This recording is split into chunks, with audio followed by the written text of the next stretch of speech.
Hello. Welcome to another video. So today we have a quick faction guide for essentially two groupings. You can see up here there's the unsorted, so that's because of the faction unlocker. So all the factions that don't really have any faction buildings or custom units or whatever, they're in that unsorted pile. But that category used to be the Kashtiupa Yam or Yim, which is basically the sea peoples, and then Sarassi Antushesh are basically northern people. So they used to be two different categories, but now they're, all the northern peoples and the sea peoples are the same group. But if you download Kenji's Flavour pack without all the sub mods and all this other stuff, just that one, then you'll see that these groups are actually two separate categories in that version. But basically here we have the Peleset or Valvattash, and basically nothing or very little has changed here. It's some of the units have some value modifiers or differences. So for example, this unit has, I think, lower armor. The chariots have a higher charge bonus and so on, but largely speaking it's still the same faction, the same resource boosts as with this building. But I would say that the Peleset overall are a very strong faction, if not among the strongest factions in the game, because you get, as you can see here, you get influence, you get movement speed, which is like a military thing. You get happiness, influence like modifiers, you get resource boosts, you get military combat boost like armor, melee damage and so on. This is basically the faction that, and then as you can see, tier 5 archers, like really deadly archers, tier 5 infantry, tier 5 chariots. Like with the Peleset you get everything, and it's so by design from CA. So if you, but the hard thing essentially about the Peleset is their starting location and the fact that they're sea peoples and like everybody hates them. So if you go with the sea peoples, you should expect to be really hated and attacked relentlessly. So I guess that's the trade-off with the Peleset. With then Ialahas here, or I think it was military campaigner or something like this that his name meant. It's constructed. So basically I just picked one poison. So there's several theories of where the Sardinians, or however you would say it in English, where they come from. Some say, oh, they come from Sardinia. Some say they come from somewhere in the Aegean. But I essentially just picked a poison among all the theories. I settled on Sardis. So if you look up ancient Greek terms for Sardis and Sardinia, they're basically the same word but with slightly different endings to them. So Sardis would have been, I think, is it Lydian, or that the language spoken in Sardis would have been pronounced like Svardish or something like, or and it actually has a cognate word in Hittite called sard, which denotes an ally or helper within quotation marks.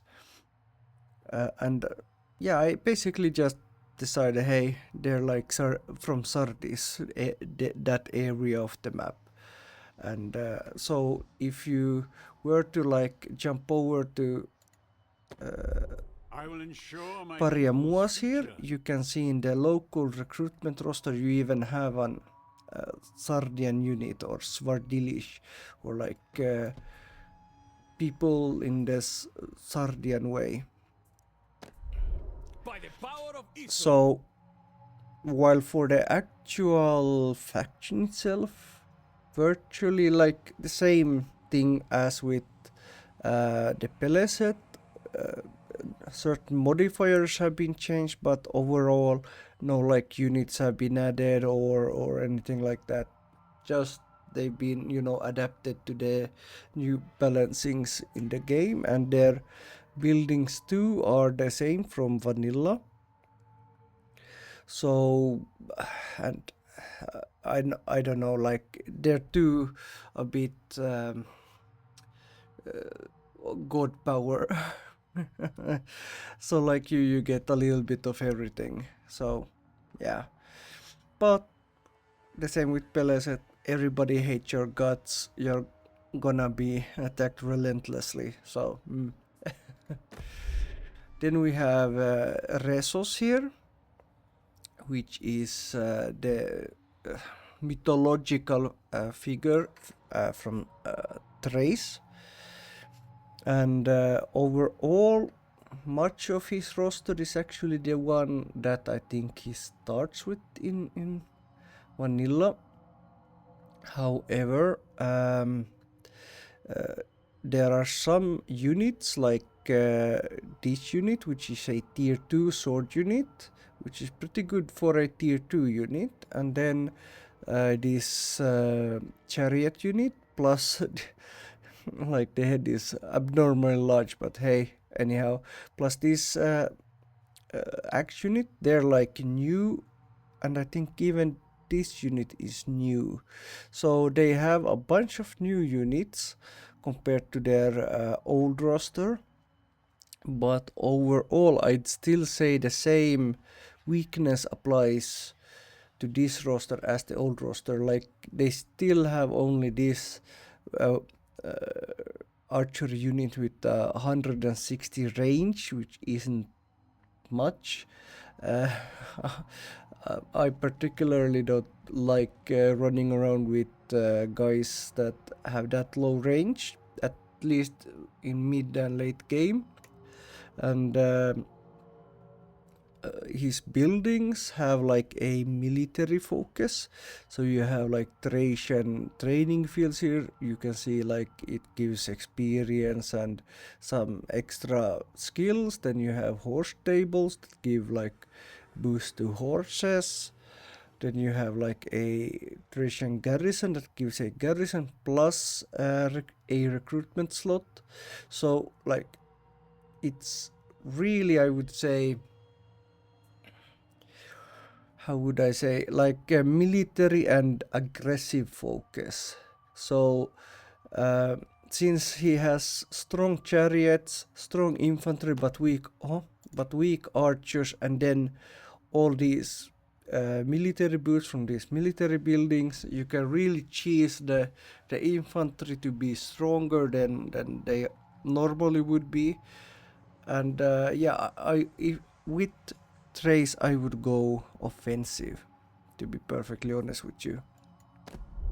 Only the strong survive. And now we have one of the more interesting factions, to be honest, Dahara Riverland, led by Aswa Sanni.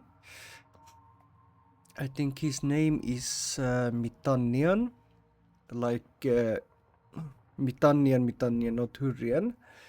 And he gets a pretty mixed roster, if you ask me. Like we have some Amazon units here. This is like all female unit. Then we have a Kaskian unit, which is also really strong. Hurrian unit, Kaskian unit. I think this is also a female unit. Not all the female units are actually female units. Some are actually mixed gender units. And like many Kaskan units. And then we have also, you can see from the name here, Hamasano, which is basically the Amazons, but in I think Avestan. So remove the age and yeah. And you can also see like the unit names reflect that, different ethnicity. So here you have like Georgian units, which is hold on, yeah, which is pretty bad, but it's better than nothing for early game. And the Georgians are from like, or in the in-game terms, are from the like Diani faction, which is up here above Haik or Hayasa Assi. So with this faction, I'd say they have decent actually archers, but you can see this archery unit has really crappy armor, even though their range is pretty good. I would fire at enemies with these guys, but I would not want to be taking fire from enemy archers with these guys, considering their really low armor. So overall, I'd go really, really, really aggressive with this faction. Like all the horses cycle charge, all the chariots cycle charge, charge with two-handers and infantry, you know, like that would be what I would go with this unit roster. As to their buildings, they actually get also a mix of buildings. So we have the gathering place here, which is a military building, and if you want to recruit local units from the native highlands roster, you get a minus 80% upkeep. So if you combine that with other upkeep reductions, you might actually end up with free armies, provided you only recruit those types of units. It's sort of like a incentive to like incorporate even more unit variety into your rosters, and then you get replenishment and those attack and defense add-ons are really good, I have to say. Then you have like a generic Kurgan, which gives legitimacy. So for those who don't know, Kurgans are an Indo-European thing, a burial mound. So underneath the mound, you have some dead guy, some chieftain or whatever, and then you pile a bunch of rocks on, and it becomes part of the landscape and grassland and all that. That's basically a Kurgan. And then you have a temple to Kasku. Kasku is it's the like moon god of the Kaskians, and it's thought that their ethnic name actually comes from this god. So when we say Kaskians, it's like worshippers of Kasku, and it's a decent building if you ask me. It's not the best because some of its effects are really good, but those good effects are only provincial. So this building, in my opinion, is best built in places that you haven't yet conquered. But yeah, really offensive roster, I would say. Of course, anyone may, play defensive with them and, make it work, but personally, that's where I find their roster the most useful. Then we have Otereu, or I think Otereus. Oh, I don't know how to pronounce it, but it's a mythical figure from Phrygian history, and they have a very similar building roster as to the Thracians, sort of, because these guys in this period had just, or supposedly just, been expelled from Mygdonia. And for anyone who doesn't know where Mygdonia is, it's like this area where the Thracians are right now. And yeah, they've been like expelled and they're in search of a new homeland. Yeah, so like they're very similar to the Thracians. So, but then they have the fortified city administration, which gives -5 in administration and a bunch of fortified boosts. So this is a really good building as well. And then Axe Workshop, but as you can see, really strong axe boost, but they're provincial. So this too is a little bit you have to play around with it. Like, when do you build it? You might not want to build it in every city, but there might be some cities where it's really useful, because those effects then get applied to like this unit, it gets more armor and all this other stuff, and it's already a strong unit. So if it's a province where you see a lot of combat and you employ a lot of axes, this might actually make them a lot like melee lethality plus 5%, melee attack plus armor, everything. Like, yeah, it would make defending the province a lot more easy. So this, I would say, is more, it's more defensive, even though it has access, but like its infantry is really strong, but its ranged aren't that strong, and its chariots too aren't that strong, and its buildings are military, but they're more defensive than offensive. So yeah, this is more, I would say, more of a defensive faction. Then we have Peiros of the Tyni, so he's too a mythical faction, and he's from this area up here, and he gets a mix of buildings. So for example, this Amber Road node, so it's actually a link to the Amber Road, which is an historical thing, and I recommend you look it up on Wikipedia if you're interested. But there's also in series an building called the Amber Road, which has stronger effects than this and allows the same recruitment, but it's only a landmark. So everybody else can get a similar building, but only from series and as a landmark, while this faction gets an reduced version of it, but can build it anywhere. And then they too have a Thracian garrison, but with I think same effects as Thrace, but with separate like garrison provided.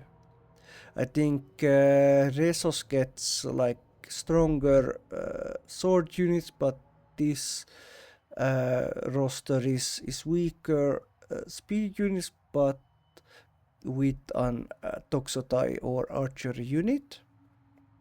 And then of course Thracian training fields, and I think this is also a copy from Resos. Then we get Evanderu, or I think Evander, a mythological son of Sarpedon. So Sarpedon was in myth had like several sons. So, and you can't really see it right now because it's behind the UI here, but he starts down here in the delta, and his start is actually really hard. I've tried to play with him, And I think I've lost every single campaign I started because he's a sea people, so everybody hates his guts. And when you start uh, your campaign, you're really weak. Like, yeah, sure, you have two settlements, but those settlements will pretty quickly come under attack, and his stack has only two, I think, sword units in it. So it's it's pretty weak, and you can't really build up before you get attacked, and if you try to run away, they might come after you. uh, so it's a hard start, and I think actually I intentionally copied Sarpedon to a large extent. So Sarpedon is here in Hapir Utna, and I think all his buildings can be the same. So the same resource building, the same temple to Piha Sassi, the same Lukkan war camp, and I even think that he gets um, the same unit roster. However, his unit roster is recruitable from his stack, and he can only recruit units in cities that are from the local recruitment pool. So in Egypt, he'll only be able to like recruit these Egyptian units, and that's like intentionally made so. And in this way, you can actually mix and match different ethnicities depending on where on the map your stack is rolling up on.